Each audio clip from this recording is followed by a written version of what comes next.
Vamos lá então. Essa reclamação trabalhista foi ajuizada em 23 de abril de 2014, lá no TRT da 15ª Região, abrangendo Campinas e algumas cidades do interior de São Paulo. O valor da causa era R$ 118 mil, colocando aí os honorários contratuais de 30%, seria o equivalente a mais ou menos R$ 35.400 de honorários. E basicamente esse pedido era o seguinte: pedido de reconhecimento de nulidade da dispensa com deferimento de indenização substitutiva da reintegração, né, se essa reintegração não fosse possível, né, em razão do transcorrer do tempo, em razão dessa estabilidade provisória ou a garantia provisória de emprego de um membro da CIPA, na hipótese em que houve extinção do setor e não do estabelecimento, correto? Principais dispositivos da lei e súmulas que a gente tem sobre essa matéria. A gente tem primeiro o artigo 163 da CLT, que fala da obrigatoriedade de constituição de CIPA, né? E aí isso aí foi regulamentado pelo Ministério do Trabalho, de acordo aqui com o parágrafo único. Vamos colocar aqui. E aí a gente tem essa garantia provisória de emprego prevista lá no artigo 10, inciso 2, alínea A do ADCT, que prevê o quê? Que fica vedada a dispensa arbitrária ou sem justa causa daquele empregado que foi eleito para cargo de direção de CIPA, desde o registro da candidatura até um ano após o final do mandato. Beleza, essa matéria é tranquila, né? E a gente tem o artigo 165 também da CLT, que prevê o seguinte: os titulares de representação dos empregados, e aqui é dos empregados, né? Se for titular de representação da empresa na CIPA, não vai ter a estabilidade. E aí a gente tem que esses titulares aqui, representantes dos empregados, não podem sofrer despedida arbitrária. E aí classifica como arbitrária aquela que não for fundamentada em motivo disciplinar, técnico, econômico ou financeiro. E aí vem aqui no parágrafo único prevendo que, acontecendo essa despedida, caberá ao empregador, né, em caso de reclamação trabalhista, comprovar a existência de algum desses motivos aqui, disciplinar, técnico, econômico ou financeiro, sob pena de quê? De condenação à reintegração desse empregado.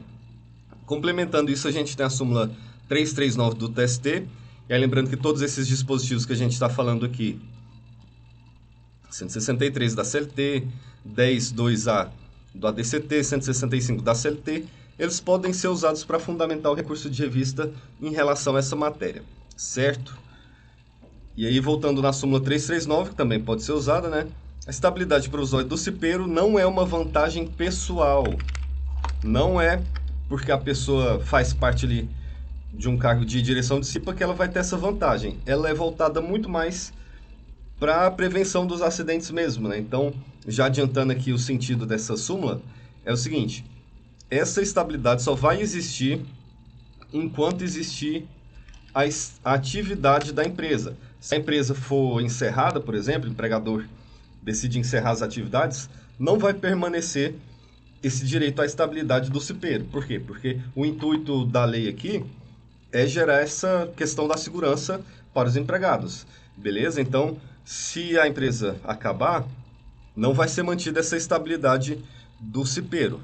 Mas lendo aqui a redação da súmula, então, a gente tem que essa estabilidade provisória não é uma vantagem pessoal, mas uma garantia para as atividades dos membros da CIPA, que somente tem razão de ser quando em atividade a empresa. Exatamente essa questão que vai ser discutida nos autos. Extinto o estabelecimento, não se verifica a despedida arbitrária, sendo impossível a reintegração e indevida indenização do período estabilitário. Beleza, mas o que aconteceu aqui que a gente vai usar, que a gente vai analisar nesse caso? É que não foi extinto o estabelecimento. Cadê aqui onde tem estabelecimento? Enfim, a gente considera aqui como estabelecimento a empresa, né? No caso, foi extinto o setor. A gente vai ver melhor no acórdão aqui do TRT. Complementando isso, a gente tem uma divergência jurisprudencial. Foi um voto aqui da SDI, deixa eu ir aqui para o final. Voto em embargos, né? Voto lá da subseção 1. Então, esse acórdão aqui poderia ser utilizado como uma divergência jurisprudencial no recurso de revista, porque é voto não de turma do TST, mas voto da subseção 1 especializada em dissídios individuais. Poderia ser da subseção 2 também, não tem essa diferenciação. Ah, Murilo, mas essa decisão, esse acórdão foi publicado no Diário Eletrônico em 2012, não é muito velho, não? Não, isso aqui não tem diferença. O que importa é que essa tese não foi superada pela iterativa, notória, reiterada jurisprudência do TST. Então, ela é considerada atual, sim, nos termos lá da súmula 333 do TST e do artigo 896, parágrafo 7º da CLT. Beleza? Beleza? Mesmo sendo de 2012. E aí, o que aconteceu? Reclamação ajuizada em 2014. A estabilidade do CIPERO aqui é até, vamos ver aqui, desde o registro da candidatura até 1 ano após o final do mandato. Esse acórdão aqui ele foi publicado em 2019, salvo engano. Então, o que aconteceria? O empregado não teria mais a estabilidade, né? Teria passado aquele prazo lá de 1 ano após o final do mandato. E aí, exaurido o período de estabilidade, são devidos ao empregado apenas os salários do período, né? Que é compreendido entre a data da despedida e o final do período de estabilidade, até 1 ano após o final do mandato, não lhe sendo assegurada a reintegração no emprego. Para advogado até melhor assim, né? Que aí já recebe ali os honorários e fica tudo certo. Mas feita essa introdução, então, vamos lá para análise do recurso de revista. Encaminhamento aqui, né, para o TRT da 15ª Região, ok? Identificação do processo, identificação de que é um recurso de revista, menção ao artigo 896, alíneas A e C. Vamos falar de divergência jurisprudencial e violação de dispositivos da Lei Federal ou da Constituição Federal, pedido de remessa para o TST. Ok, não tem muita formalidade excessiva aqui não, certo? Aí o advogado aqui, né, lá de São Paulo mesmo, já vamos para a segunda parte. E aí aqui as razões recursais encaminhadas para o TST. Vem falando sobre o cumprimento dos pressupostos extrínsecos e intrínsecos bem vagamente, né? Então não é obrigatório você colocar, por exemplo, a ID, né, da procuração, embora ajude quando a gente for analisar lá no TST ou mesmo no TRT, né? A gente já vê onde que está essa procuração, por exemplo. Menção à existência de pré-questionamento. Normalmente esse tópico aqui não ajuda muito não, porque o pré-questionamento vai ter que ser analisado por quem estiver lá no TRT e no TST. A gente vai ver se de fato a matéria foi pré-questionada pelo TRT. Tanto que é exigido a indicação do trecho do acórdão do TRT que indica o pré-questionamento da matéria. Está no inciso 1 desse parágrafo 1º A do artigo 896 da CLT, essa exigência de transcrição do trecho do acórdão do TRT que mostra esse pré-questionamento. Beleza? Mas bom que a gente já passa aqui para a terceira página de 9. Vai ser um recurso muito rápido mesmo de ser analisado. A parte aqui colocou uma sintetização dos fatos. Isso aqui também não é obrigatório. Na maioria das vezes até, vou confessar que a gente passa direto, porque o que vai importar, em regra, é o que está lá no acórdão do TRT. Mas beleza, vamos entender aqui resumidamente o que aconteceu. O reclamante pediu essa nulidade da dispensa do CIPERO, né? Teve o pedido de reintegração, na época do ajuizamento da ação era possível, em razão dessa estabilidade lá do CIPERO, né? Que é o que a gente acabou de ver na introdução, até 1 ano após o término do mandato. E aí pediu o pagamento do salário, restabelecimento de convênio médico, né? Da cesta básica, que deve ser um benefício que está previsto lá na categoria, férias e terço constitucional, 13º salário e demais direitos. Ou então, né, pediu essa indenização desses benefícios aqui por aplicação lá da súmula 396, item 1 do TST, que a gente também já deu uma olhadinha. Isso aqui, por enquanto, não interessa. Beleza. Violação legal e contrariedade à súmula de jurisprudência do TST. A gente já tem um apontamento aqui de violação de quais artigos? Artigo 10, 2 a linha A do ADCT, 165 da CLT e contrariedade à súmula 339 do TST. Então, formalmente aqui esses pressupostos extrínsecos já estão legal. Já está legal, né? De fato, a parte indicou aqui violação de dispositivo da Constituição Federal, vale a DCT sem problemas, violação da CLT, de dispositivo da CLT, e contrariedade à súmula do TST. Aí a parte vem explicando aqui, né? O recorrente foi eleito membro da CIPA.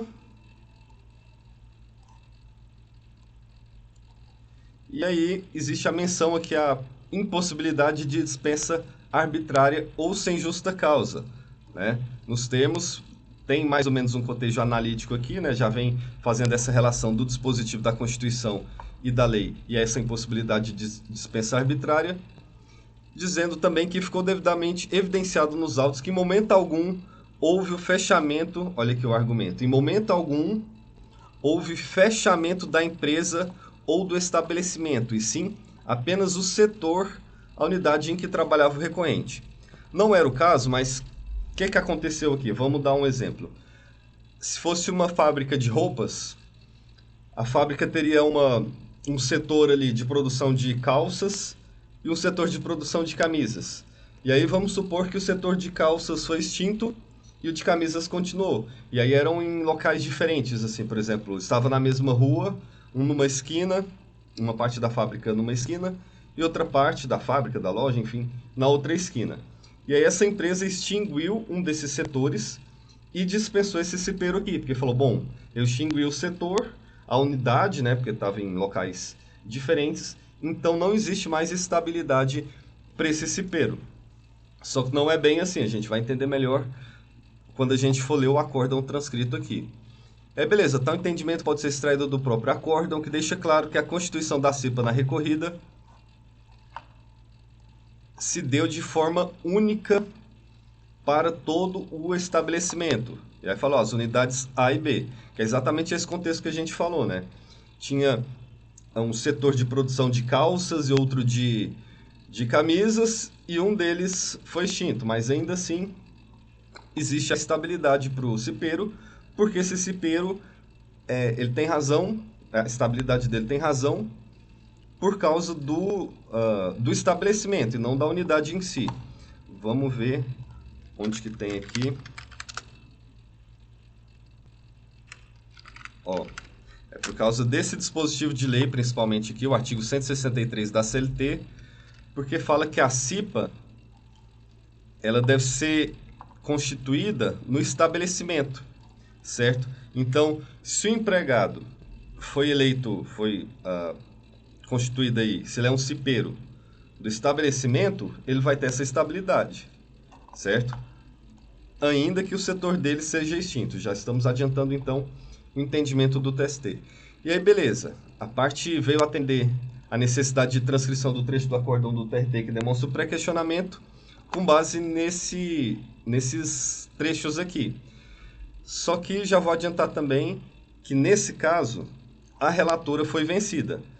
Mas aí entra aquela possibilidade de usar aspectos fáticos do voto vencido no recurso de revista, para fundamentar as razões do recurso de revista, certo?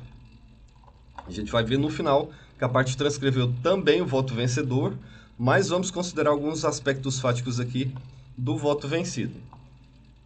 A gente já está na página 4, né? Quase indo para 5. Estamos na metade, praticamente, já da análise. E ok, compulsando os autos, é possível perceber que no bojo da documentação juntada pela própria reclamada, né? Então, as provas dos autos demonstram o quê? Respeitante ao procedimento de composição da CIPA, as unidades A e B, foram tomadas como um único estabelecimento. Tal conclusão pode ser depreendida, sobretudo, do teor de tal do documento que discrimina os membros de tal comissão e, mais do que isso, discrimina a unidade em que cada membro se opera. O que a gente tem de interessante aqui é que a prova dos autos demonstra que as unidades aqui foram consideradas um único estabelecimento. Isso já vai a favor da tese do reclamante aqui, de que ele era cipeiro daquele estabelecimento, então ele tinha a estabilidade provisória, né? Porque o estabelecimento, como a gente vai ver, não foi extinto. O que foi extinto foi um setor desse estabelecimento. Considerando, pois, que a reclamada procedeu à criação de uma única CIPA, olha que a reclamada fez uma CIPA para ambas as unidades E tendo em vista os contornos normativos da CLT, artigo 163, inafastável a conclusão segundo a qual o fechamento da unidade não pode ser interpretada como extinção de um estabelecimento empresarial. Beleza, esse aqui é o entendimento do TST mesmo. Se uma unidade fechar, isso não vai ser equivalente a extinguir o estabelecimento empresarial. Se o estabelecimento for extinto, beleza, o cipeiro não tem estabilidade. Mas esse não foi o caso. E aí, lembrando que essa tese é favorável ao reclamante, só que essa tese foi vencida. Esse aqui é o voto da relatora que foi vencida, né? De fato, o modo como foi constituída a CIPA indica peremptoriamente que seus membros se tornaram responsáveis pelas duas unidades. Outro aspecto fático, ó. Os membros eleitos da CIPA foram responsáveis pelas duas unidades. No nosso exemplo aqui, se o membro era responsável pela área, pelo setor de camisas e de calças, a extinção de um dos setores não implicaria na falta de representação, né, na extinção das atividades desse cipeiro, porque ele era responsável pelas duas unidades, correto? Assim, o reclamante, mesmo com a extinção da unidade X, permaneceu responsável pela outra unidade, segunda fração de um mesmo estabelecimento. Então, era o estabelecimento que foi dividido em dois, certo? Um deles foi extinto, o outro não. E aí aqui, razões recursais, né? Isso aqui era o acórdão, isso aqui era o voto vencido, que não pode ser usado como pré-questionamento, como indicação de 3 de pré-questionamento, mas tem aspectos aqui que são favoráveis à tese do reclamante, aspectos esses incontroversos. Logo lá na frente, ele vai transcrever o voto vencedor. É importante destacar que o entendimento já sedimentado por este TST, através da súmula 339, é nos termos seguintes. E aí vamos pular o item 1, vamos direto para o item 2. A estabilidade provisória do cipeiro não constitui vantagem pessoal, mas garantia para as atividades dos membros da CIPA, que somente tem razão de ser quando em atividade a empresa. E a parte destacou aqui, né? Extinto o estabelecimento, ou seja, a empresa fechou, não se verifica a despedida arbitrária, sendo impossível a reintegração indevida à indenização do período estabilitário. Mas aqui fala sobre extinção do estabelecimento e não de setor de estabelecimento, que é exatamente o que a parte colocou aqui nas razões recursais. No presente caso, não houve extinção de estabelecimento. Então, somente uma opção da recorrida que decidiu por fechar o setor em que trabalhava o recorrente. Vamos bater nessa tecla então. É diferente encerrar as atividades, encerrar o estabelecimento e fechar o setor. Ainda mais nesse contexto aqui, em que foi registrado, né, que o reclamante permaneceu responsável pela outra unidade, que era uma segunda fração de um mesmo estabelecimento. Certo? Vamos ver aqui o que tem no próximo parágrafo. É de se observar que, como muito bem destacado no voto, o parâmetro por estabelecimento foi o critério estabelecido pelo artigo 163 da CLT, que é exatamente esse que a gente viu agora há pouco, né? Que menciona estabelecimento e não setor de empresa. Bem como na NR5, e aí é possível essa menção aqui à NR, né? Apesar de não ser um fundamento para recurso de revista, mas é apenas explicitando aqui, explicando os motivos dessa relação da NR com a possibilidade de fato dessa estabilidade provisória para o cipeiro. Bem como o que diz a súmula 339 do TST. Então, foi feito esse relacionamento aqui, esse cotejo analítico, e considero satisfatório. E aí o acordo atacado deixa claro que não houve extinção de estabelecimento e tão somente do setor em que trabalhava o recorrente. Beleza. Isso aqui de fato está lá no acórdão, foi o voto vencido, mas é uma premissa que é incontroversa aqui no caso, certo? Ressaltando o recorrente que quando dá demissão, olha isso aqui, quando dá demissão, o setor em que labora estava em funcionamento, lá permanecendo outros empregados que não eram detentores de estabilidade. E tal alegação é confirmada pela própria sentença e aí não adianta estar na sentença e não estar no acórdão, a não ser que seja incontroverso, né? Que dispõe que o depoimento da testemunha da reclamada, colhido no processo tal, que serviu como prova emprestada, dá conta de que todos os empregados do setor extinto foram dispensados e a produção totalmente encerrada em maio de 2014. E o recorrente, que era o cipeiro, foi demitido em janeiro de 2014. Então, qual que é a tese do reclamante aqui? Olha só, o setor aqui, que foi extinto, mesmo depois da demissão do autor, ele continua em funcionamento, né? Isso aqui está lá na sentença, beleza, só que não está no acórdão e não é incontroverso, aparentemente. E aí o juiz tinha considerado lá, né, que os empregados, que eles foram dispensados em maio de 2014, os empregados sem estabilidades, que não eram cipeiros, e esse cipeiro aqui foi demitido em janeiro, né? Então, o cipeiro foi demitido em janeiro e os outros em maio. Né? Isso aqui é um argumento que a parte usou para falar, olha, devia ser reconhecida a estabilidade porque o setor continua em funcionamento. Mas não tem pré-questionamento em relação a esse fato aqui no acórdão. Então, isso aqui, essa argumentação, a análise dela, ficou prejudicada por falta de pré-questionamento. Isso aqui, se fosse caso, a parte poderia opor em base de declaração, né? Dr. Marcílio falando, costumo fazer o contrário. Primeiro uso o voto vencedor e depois cito as premissas fáticas do voto vencido. Prioritariamente deve ser feito assim, porque, olha só, até agora a gente ainda não viu o voto vencedor.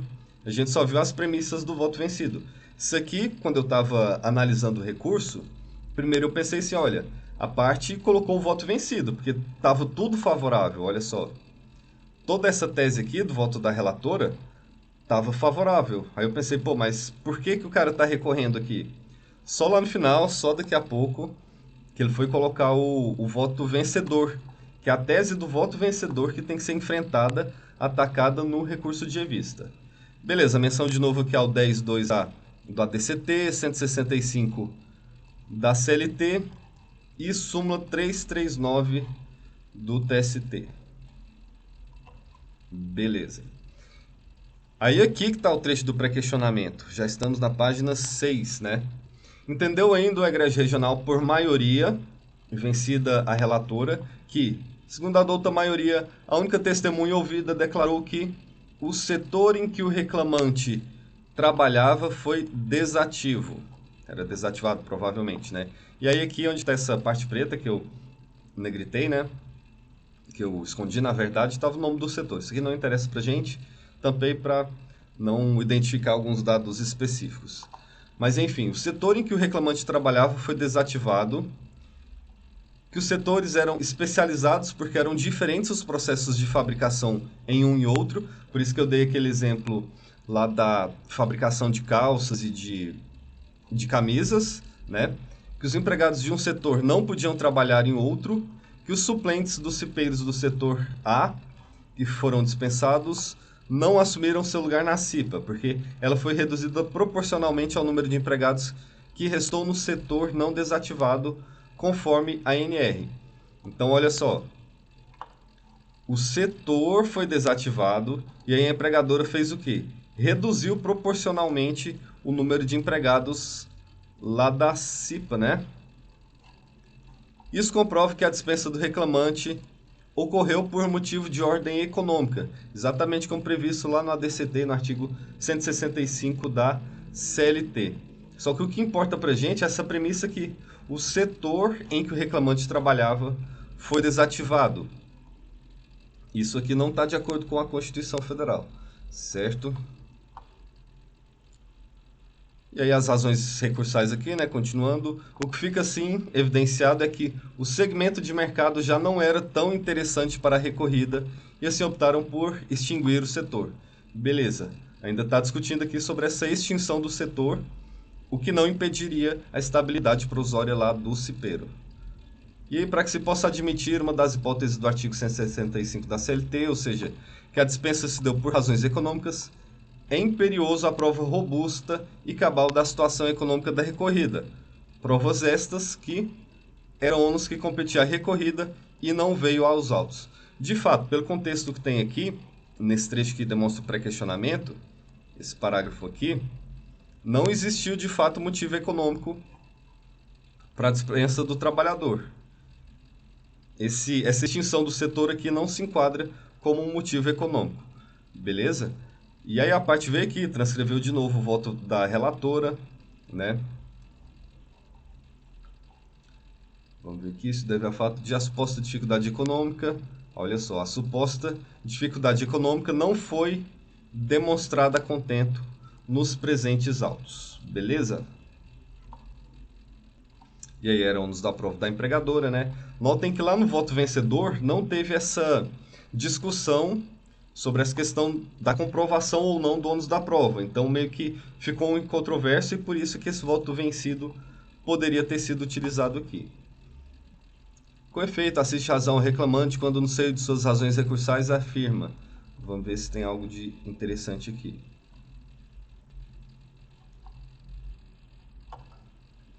Bom, a gente não vai transcrever razões recursais, ler as razões recursais da parte, né? Mas vamos chegar à conclusão aqui da relatora que ficou vencida. Já estamos na página 7 de 9. E, por derradeiro, afirma-se, além de demonstrar as dificuldades econômicas, deveria a reclamada ter demonstrado os motivos por que as dispensas atingiram o reclamante, detentor de estabilidade, e não os demais empregados do estabelecimento. Então, tá, a gente pode pressupor aqui que esses demais empregados do estabelecimento, os que não tinham estabilidade por não serem cipeiros, né, eles continuaram trabalhando lá.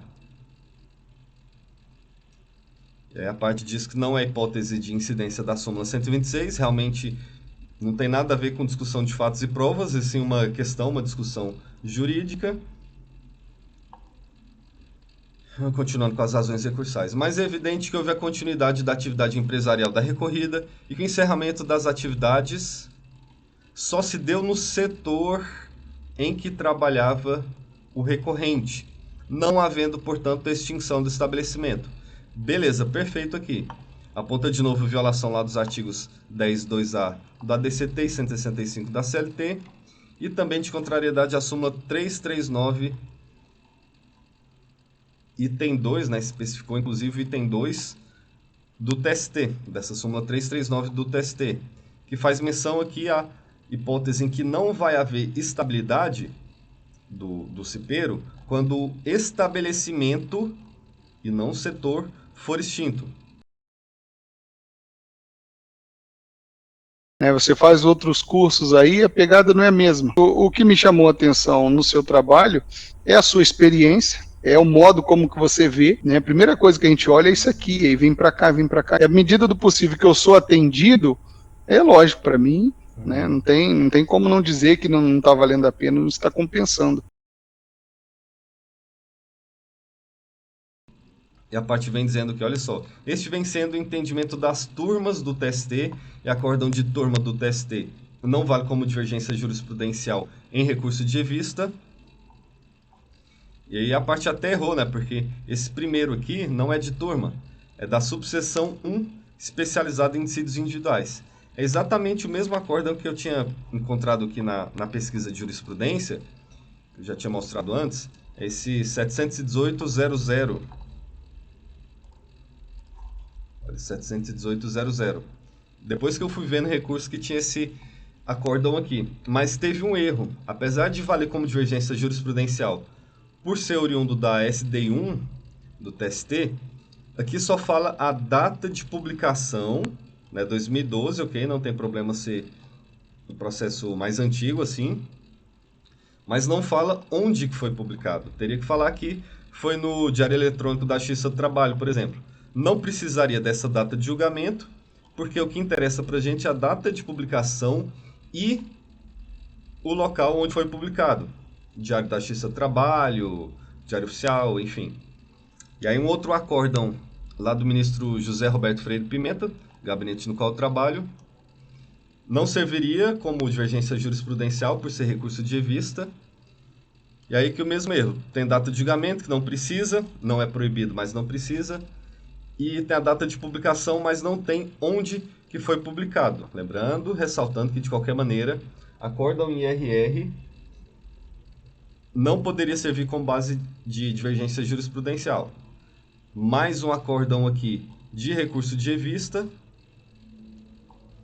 Mesmo erro, né? Tem a data de publicação. Eu acho que ele tirou esse acórdão aqui do Jus Brasil, porque a estrutura do Jus Brasil é o seguinte: tem a data de publicação normalmente, mas não tem onde foi publicado. É bem típico aqui de Jus Brasil. A dica seria, no caso desse aqui da SDI, pegar esse número aqui do acórdão, pesquisar no próprio site do TST, no caso, já que é um acórdão em embargos, e ver quando que ele foi publicado no Diário Eletrônico da Justiça do Trabalho. Ou então pegar o PDF dele, que contém o código de autenticidade ali, e juntar quando for protocolar o recurso, certo? E aí isso aí resolveria. E aí, finalizando então, já fez toda essa argumentação no sentido de que era possível a estabilidade do CIPERO, porque não houve extinção do estabelecimento, mas sim do setor, do local específico, né? Reiterou violação do 10.2A do ADCT, 165 da CLT, contrariedade à súmula 339 do TST. Ok. Perfeito aqui. Vamos pegar o acórdão, o que foi decidido? Lembrando que o TRT 15 trancou esse recurso de revista, e aí os ministros lá da sexta turma deram provimento ao agravo de instrumento, determinou o destrancamento, né, o processamento do RR, conheceu do RR por violação do 10.2A do ADCT e foi dado provimento, então, para garantir ao reclamante a indenização correspondente ao período de estabilidade como membro da CIPA, nos termos da súmula 3961 do TST, que é exatamente essa última que eu coloquei aqui, 396, item 1, diz que exaurido o período de estabilidade são devidos ao empregado apenas os salários do período, né? Lá desde a data da despedida até o final do período de estabilidade, sendo impossível, nesse caso, a reintegração no emprego, né? Juridicamente impossível. Se a empresa quiser reintegrar, beleza, mas dificilmente é isso que ela quer, porque senão não teria a demanda judicial ali, né? Então, basicamente é isso, pessoal. Um acórdão da sexta turma, era um agravo de instrumento, recurso de revista que foi trancado, então, conhecido por violação do 10.2A do ADCT. O advogado acho que ficou relativamente feliz, né? O valor da causa 118 mil, mais ou menos 35.400 de honorários, depende ali da liquidação, né? Mas é o que eu sempre gosto de reiterar. A gente teve aqui um recurso de revista simples, não tem nada de demais, assim, não tem citação de doutrina, muitos julgados. Teve alguns erros, né? Indicação aqui de acórdãos de turma do TST, mas esse acerto foi suficiente para promover o conhecimento e processamento do recurso de revista em 9 páginas no total. Desde a primeira aqui, com encaminhamento para o TRT, depois as razões recursais para o TST, e foi isso então, pessoal. O recurso foi, considero, bastante bom, bastante lógico, concatenado ali com os dispositivos que foram indicados, né, com a súmula que foi indicada. E é isso. Bom, uma análise rápida de mais ou menos meia hora. E vamos encerrando por aqui essa análise, então. Na próxima quinta-feira a gente volta, certo, pessoal?